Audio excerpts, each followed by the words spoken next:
another edition of Le Bon Vie Champagne TV.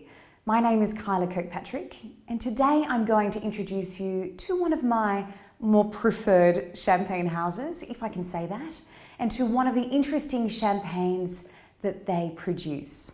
The champagne name is Sous-Bois. It's a non-vintage Sous-Bois, which literally translates to underwood or under oak, which is perhaps the correct terminology for this particular champagne. Firstly, I think that I need to clarify the correct pronunciation of the maison.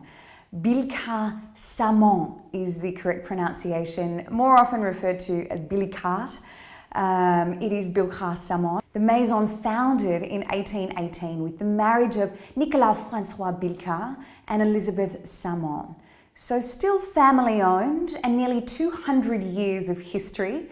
We now have Antoine Roland Bilka at the helm of the house. He's been there for approximately 20 years now and doing a stellar job. And his chef de caves, the chief winemaker in charge of production, is Monsieur Francois Domy. I think the two of them together, the youthfulness and the energetic nature of Antoine and the very knowledgeable, gentlemanly qualities of Monsieur Francois Domy, together they have this wonderful ability of being able to achieve modernity with the balance of tradition. And I think, again, this wine is an excellent example of those two traits.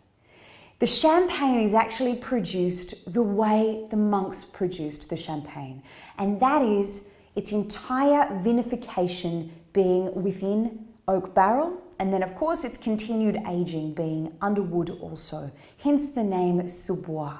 Bilka-Samon as a maison is on the smaller side of the Grand Marques. Their annual production in bottles is just shy of 2 million a year, so certainly on the smaller side of some of the larger houses. But it is a very well known and a very well respected maison. I think they've certainly earned their stripes in the 200 years of history that they have.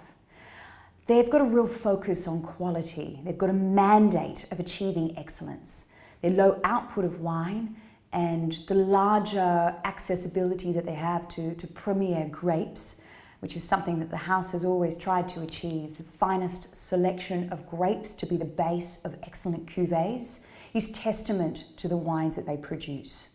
And this wine is no exception.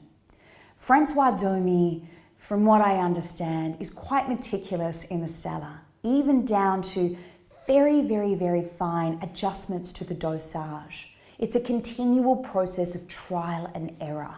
And this particular champagne was really an experiment originally, looking at the aging of some of the base wines that were destined for the prestige cuvées, and really thinking, perhaps this would be a sensational cuvée on its own.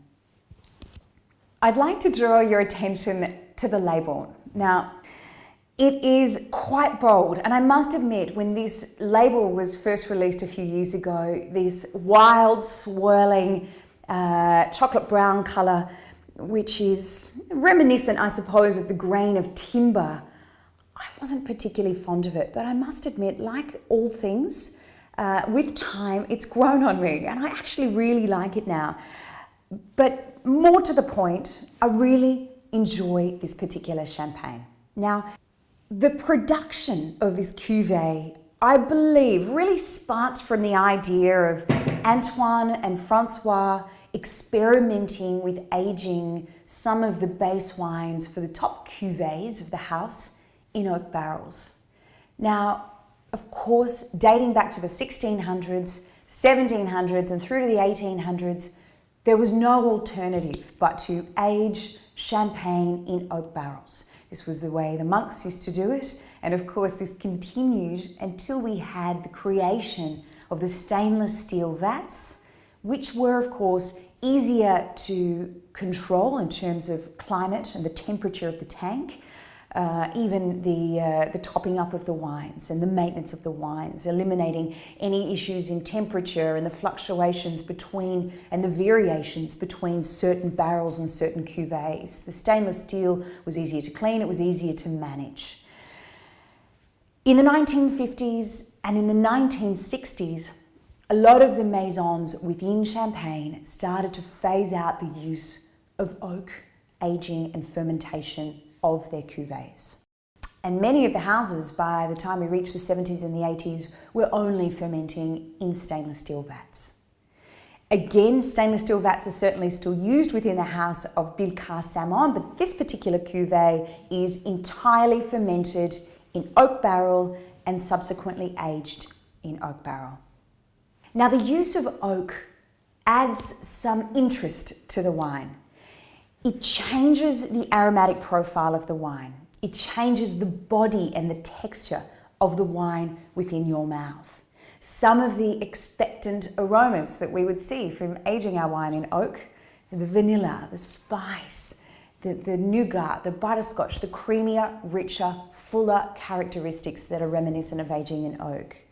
Do we see this in this champagne? Absolutely. Okay, so the wine itself. In terms of cépage, the grape composition, we have an almost even blend between the three grapes, the Pinot Noir, Pinot Meunier, and the Chardonnay.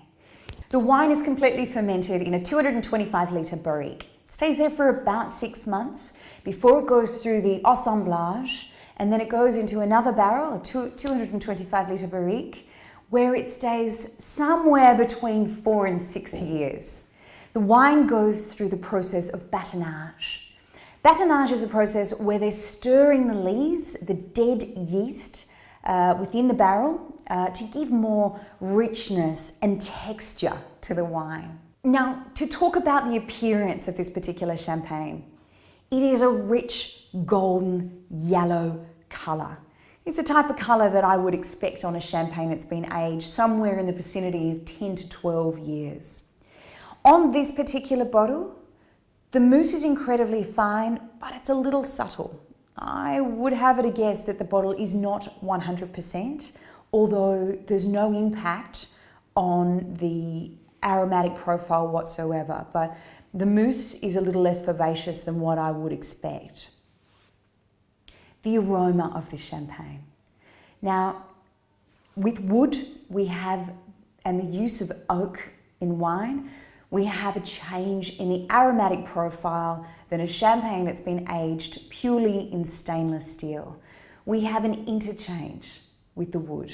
Over time, as the champagne ages in the oak barrel, and oak generally being the wood of choice for cooperages and subsequently champagne houses and wine houses because of its strength, its resilience, its ability to impart less flavour and less issues subsequently with the actual maturation of the wine.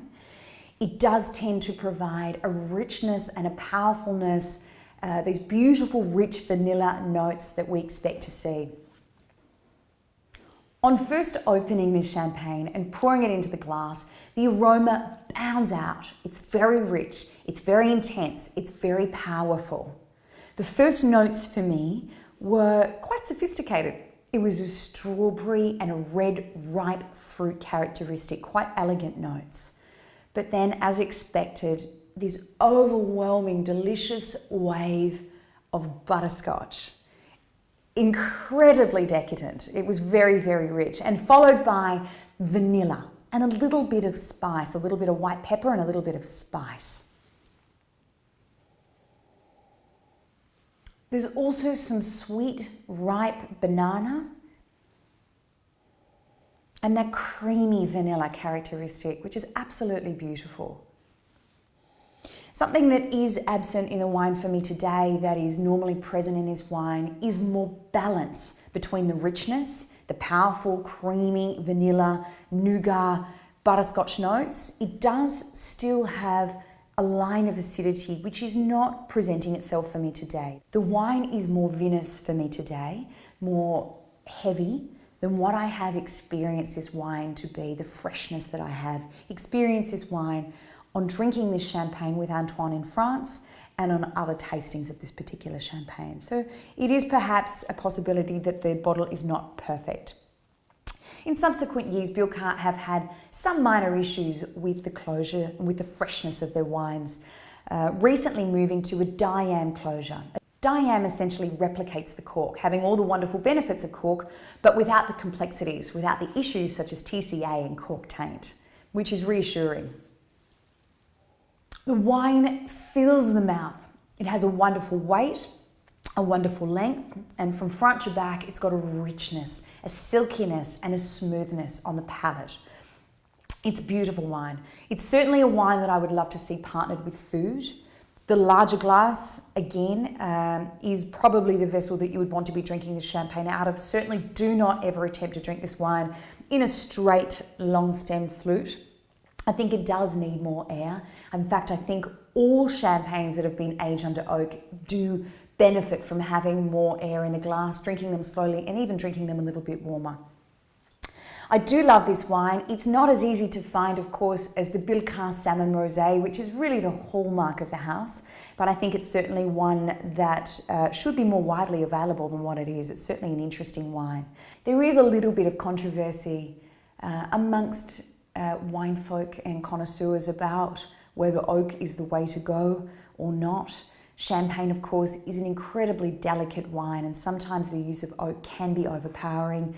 The average age of the oak for Bilquin Salmon is about 10 years, so still relatively young, although some of those barrels have been there since the 1950s and the 1960s. I don't feel that the oak is overpowering for this particular champagne. I do feel that the wine is still beautifully balanced, and it's a wonderful example paying homage to the way champagne was previously made.